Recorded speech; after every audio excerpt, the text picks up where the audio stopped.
Hello guys, samahan niyo po pala ako sa paghanapan ko ngayon. Ngayon maglilinis po pala tayo. Pero anong pinagagawa ko sa sarili ko, tingnan nyo. Kasi nga sa sobrang sakit ng katawan ko, ginawa ko na lang ay nag-exercise ako. Ayan, tapos naglinis, nagwalis ako dyan. Kasi paggising ko, ang daming alikabok sa aming bahay, sa ko. Ayan, kaya nagwalis-walis lang ako dyan. Mekos-mekos lang. Para lang ako nagmumodel dyan sa pagwawalis, guys. Kaya, pasensyahan nyo na. Ayan, nagpit lang ako ng mga gamit, ng mga kumot, ng mga damit. Kasi yung ano kasi sobrang kalat kasi. Lalo pag nagigising sa umaga, ganyan. Ay na po, tapos na nga po pala ako maglinis. Ayan na po yung buong bahay na papakita ko sa inyo. Sobrang liit lang ng aking bahay. At ayan po pala, magliligpit ako ng mga platong pinaghugasan ko. Ayan guys. Pasensyahan nyo na po pala yung boses ko guys. Kasi parang paus po kasi ako. Dahil pagod po sa pag-swimming kahapon.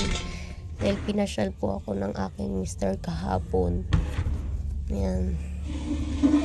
Ilagay ako ng mga plato kasi tuyo na rin po.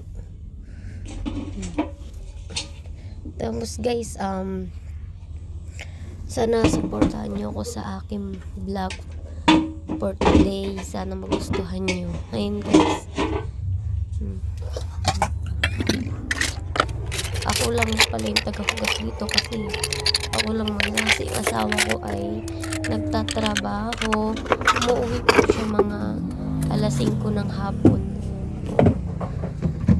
Ayan, nagluwag na rin ako ng kanin kasi nagutom na ako dyan, kaya binuksan ko ang kardero.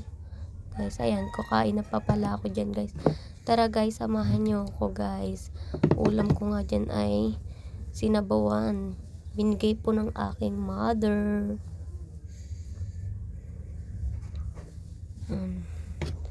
Ang favorite gulay ko ay sayote. Napasarap pa nga ako dahil ang sarap talaga magluto ng aking mother. Sarap. Wala akong kasabay kumain kasi yung anak ko nandun sa mother ko, kinuha niya.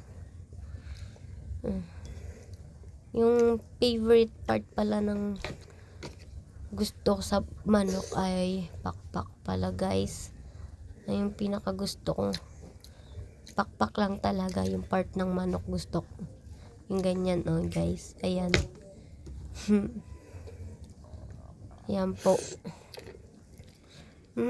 Unang tikim, sarap talaga. Ayan guys. Sarap na sarap po pala ako dyan. Kasi po yung gabi hindi po kumain. Kaya ngayon lang po kumain. Kaya sobrang gutom ko po dyan. Ayan. Agad sarap na sarap. Guys, sino ka dyan? Oh, sumasayaw pa yan guys.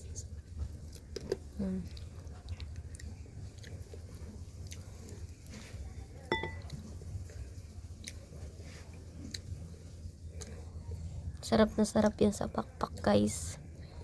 Ayun po, pag po kasi sobrang sarap po talaga ng pakpak. Ayun po yung pinakagusto kong pakpak talaga. Kayo guys, anong favorite part nyo sa manok? Comment na lang po guys. Bye bye po guys. In na rin pala ako dyan. Ang sarap pag may cook kasabay. Yan. Bye bye guys. Thank you for watching.